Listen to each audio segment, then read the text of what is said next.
Senang hari ini kita boleh bersama-sama kembali, kita bertemu dengan satu topik yang berbeda, topik yang menarik. Dan hari ini kita akan belajar dari satu pribadi yang bernama Yakub, seorang yang sangat dihargai. Bahkan dalam sejarahnya Israel, mereka berkata bahwa Allah Abraham, Allah Ishak, dan Allah Yakub. Yakub termasuk satu nama yang disebutkan menjadi Allahnya bagi bangsa Israel.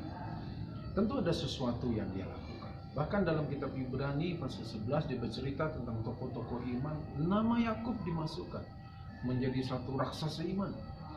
Orang yang imannya besar sekali. Nah, tentu ada sesuatu yang dilakukannya. Padahal kalau kita tahu latar belakangnya Yakub, arti dari nama Yakub adalah penipu. Dan dia dalam perjalanan kehidupannya dikatakan dalam kitab Kejadian pasal 25 ayat 27, dia seorang yang suka di rumah, suka masak.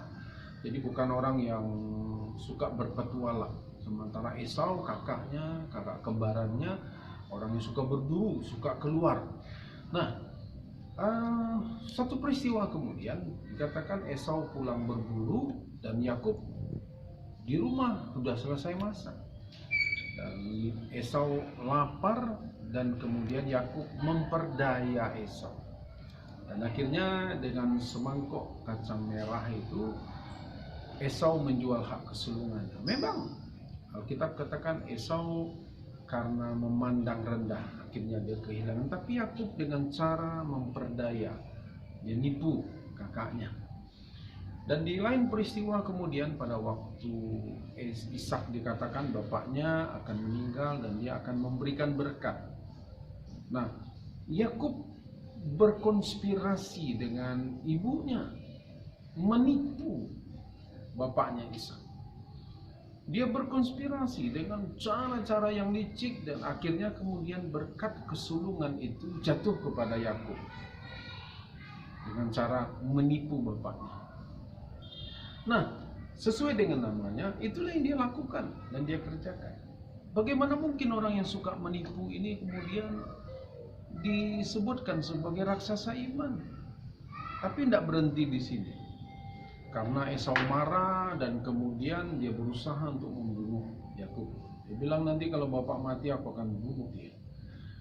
Yakub lari meninggalkan kotanya, tempat dia tinggal, dia pergi ke Haran, Mesopotamia, tempat di mana kakak daripada mamanya yaitu Ribka punya saudara laki-laki yang bernama Laban.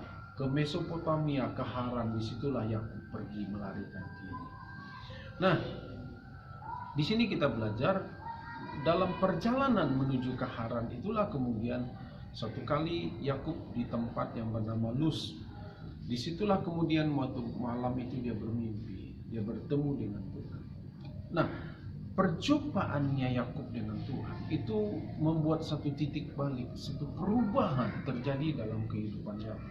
Sehingga diceritakan dalam Kejadian pasal 28 itu, kemudian Yakub mengambil satu komitmen bahwa Tuhan akan jadi Allahku selama-lamanya. Bahkan dia bilang begini, 1/10 dari apa yang aku dapatkan aku akan berikan.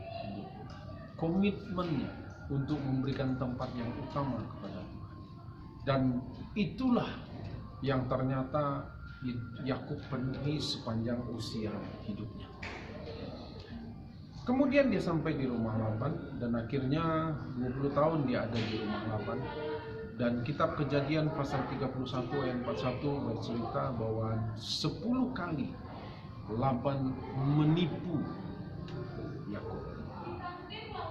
Laban adalah pamannya Yakub, sekaligus juga adalah mertuanya.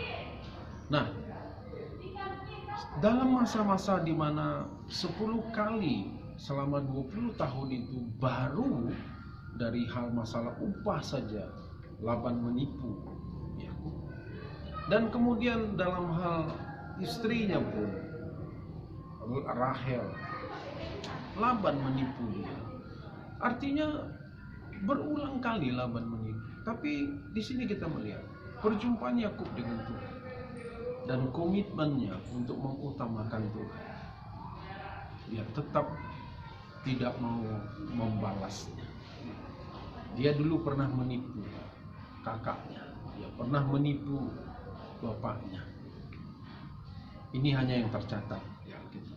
Nggak tahu siapa lagi yang ditipu, tapi sejak peristiwa perjumpaannya dengan Tuhan, merubah kehidupannya, dipegang komitmennya sampai di akhir hidupnya, sehingga Tuhan memberikan gelar kepada dia sebagai orang yang penuh dengan iman.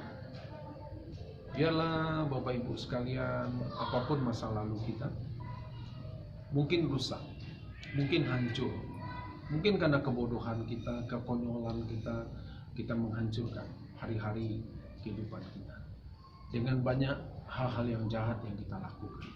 Tapi hari ini, bagaimana sikap kita? Bagaimana respon? Bukankah perjumpaan kita dengan Tuhan seharusnya merubah hidup kita? Perjumpaan kita dengan Tuhan seharusnya membawa pembaharuan dalam kehidupan kita. Jangan biarkan dengan sia-sia hidupmu. Berjumpa dengan Tuhan, percaya kepada Dia, terima Dia dalam hidupmu. Itulah perjumpaan dengan Tuhan. Dan perjumpaan dengan Tuhan membuat engkau mengalami pembaharuan. Dan pembaharuan itulah yang Tuhan terus kerjakan dalam kehidupan. Engkau bisa menjadi seperti yang Tuhan inginkan. Tuhan memberkati kita sekalian.